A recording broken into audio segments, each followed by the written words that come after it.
అధ్యక్ష. తమరు అనుమతిస్తే ఏదైనా ఇవాళ నేను ఎందుకు వివరాలు ఇక్కడ మొత్తం చెప్పలేకపోతున్నానంటే, ఒక పక్కన ఏసీబీ విచారణ చేస్తుంది, రెండవ పక్కన కోర్టులో అతను వాదనలు వినిపిస్తున్నాడు. నేను ఏ సమాచారం అవసరానికి మించి వాస్తవాలను ఏది మాట్లాడినా ముఖ్యమంత్రిగా ఈ శాఖ 2 శాఖలు నా పరిధిలోనే ఉన్నాయి కాబట్టి నేను ఏదైనా ఆ శాఖల మీద ప్రభావితం, ఆ శాఖలను ఏదైనా ప్రభావితం చేస్తా అని చెప్పి ఏదన్నా అనుకునే అవకాశం ఉంటుంది కాబట్టి నేను ఆ వివరాల జోలికి వెళ్తలేను. మీ ద్వారా ఇన్ని వివరాలు చెప్పిన నేను ఒకటే కోరుకుంటున్నా అధ్యక్ష, ఫార్ములా ఈ రేస్కు సంబంధించి వారు పట్టుబడుతున్నారు.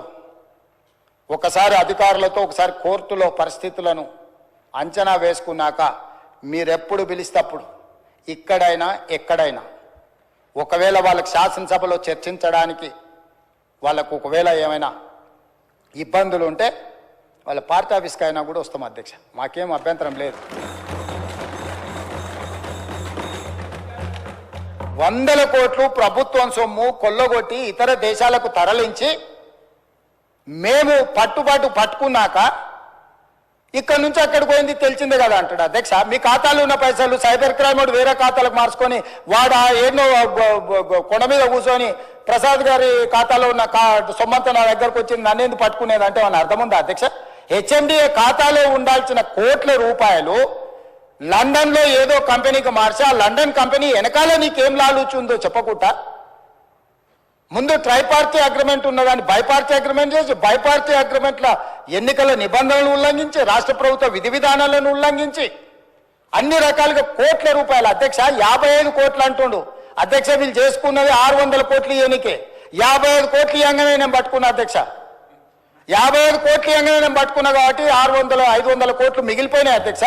లేకపోతే నేను ఆయన వచ్చింది కదా చెప్పిన కదా అధ్యక్ష, అని అయిపోతుందని. నేను అంటే 600 పోతుండే అధ్యక్ష. 55 కోట్లు చిన్న అమౌంట్ అధ్యక్ష ప్రజలది. ఇవాళ హాస్పిటల్లో 50,000 లక్ష రూపాయలు హాస్పిటల్ ఖర్చులకు లేకుండా ప్రాణాలు పోతున్నాయి అధ్యక్ష. ప్రభుత్వ సొమ్ముకు జవాబుదారీతనంగా ఉండాల్సిన ప్రజాప్రతినిధులు 55 కోట్లు పోతే ఏమైంది?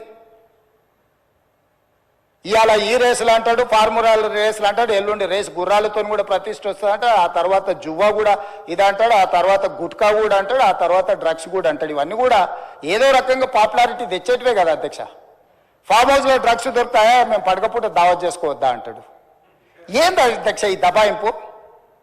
ఏంది పండుగ పూట దీపావళి పండుగ పూట మనం చేసుకుంటే చిచ్చుపుట్లు కాల్చుకుంటాం అధ్యక్ష, సారా బుట్లు పెట్టుకుంటాం అధ్యక్ష.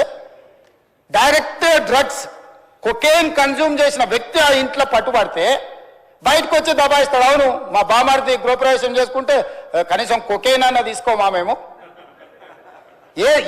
ఏ సంస్కృతిలో ఏ సాంప్రదాయంలో ఉంది అధ్యక్ష? మీరు చూడండి వారు ఏం మాట్లాడుతున్నారో. సరే వీళ్ళు ఇట్లా మాట్లాడి ఇప్పుడు నిన్న మీరే చూసారు కదా అధ్యక్ష, పెద్దల శ్రీనివాసరెడ్డి గారు కూడా చెప్పారు ఔటర్ రింగ్ రోడ్ విషయంలో నువ్వు క్యాన్సిల్ చేసేయి. ఈయననే కాదు వెనకాల నుంచి మైక్లో లేడు, ఆయన కూడా అన్నాడు క్యాన్సిల్ చేయాలంటే ఎట్లా చేయాలి అధ్యక్ష?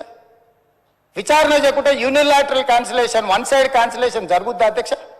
ఏదైనా ఒక ఒప్పందము నగదు బదిలీ అయిన తర్వాత ఆ నగదు బదిలీ చేసి ప్రభుత్వం చేసుకున్న ఒప్పందము ఏదైనా రద్దు చేయాలంటే విచారణ జరగాలి, విచారణలో తప్పు జరిగిందని నిరూపించాలి.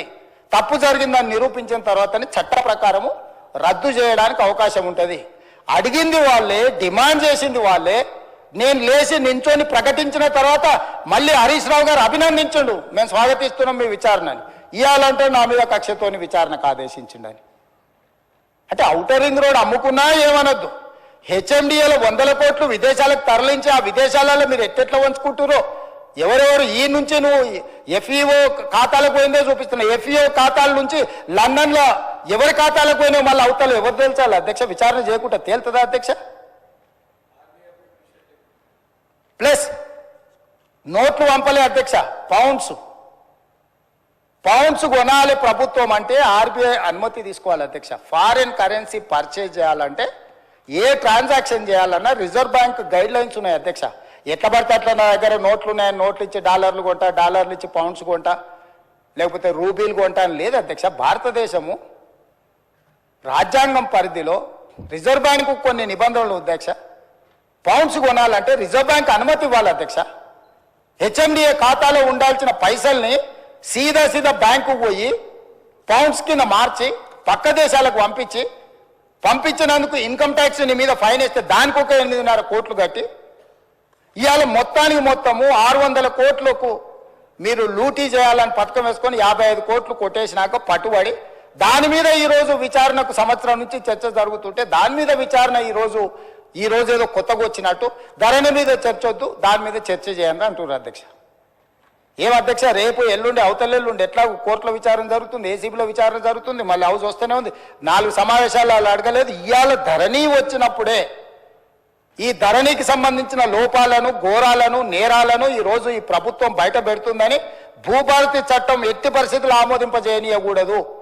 భూభారతి చట్టం ఆమోదించి ఫోరెన్సిక్ ఆడిట్ ఏదైతే మా ఉప ముఖ్యమంత్రి గారు, మా రెవెన్యూ శాఖ మంత్రి గారు డెఫినెట్గా ఈ మొత్తం ట్రాన్సాక్షన్స్ మీద ఫోరెన్సిక్ ఆడిట్ చేపట్టి ప్రభుత్వ భూములు అన్యాక్రాంతం ఎట్లయిపోయినాయి, ప్రైవేట్లో జరిగిన గోల్మాల్ ఏంటో నిగ్గు తెలుస్తామనే ఒక నిర్ణయానికి వచ్చి ఆ విషయాన్ని పసిగట్టి ఈరోజు సభ నడవకుండా సభలో ఆ చెత్త అంతా ఇది పరిస్థితి అధ్యక్ష.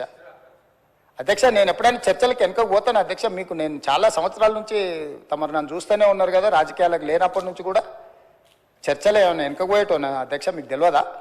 ఏదైనా విషయంలో వెనకడికి వేసేది ఎప్పుడైనా జరిగిందా అధ్యక్ష? అంటే ఈరోజు మీరు తప్పించుకోవడానికి, మీరు చేసిన నేరాలను కప్పిపుచ్చుకోవడానికి ఈ రకంగా సభను అవమానించి తమరిని కించపరిచే విధంగా మాట్లాడి సభా గౌరవాన్ని, ఆ కుర్చీ మర్యాదను మంటగలిపి చర్చనే జరగొద్దు, బిల్లే పాస్ కావద్దు, ఈ భూములు, ప్రజలు, రైతులు బాగుపడొద్దు అని ఒక కుట్రపూరితమైన, నేరాపూరితమైన ఆలోచనతోటి ఈరోజు వాళ్ళందరూ అట్లా ఆటవికంగా వ్యవహరించడాన్ని మమ్మల్ని వదిలేయండి అధ్యక్ష. మేము పాలకపక్షం, వాళ్ళు ప్రతిపక్షం ఉండొచ్చు.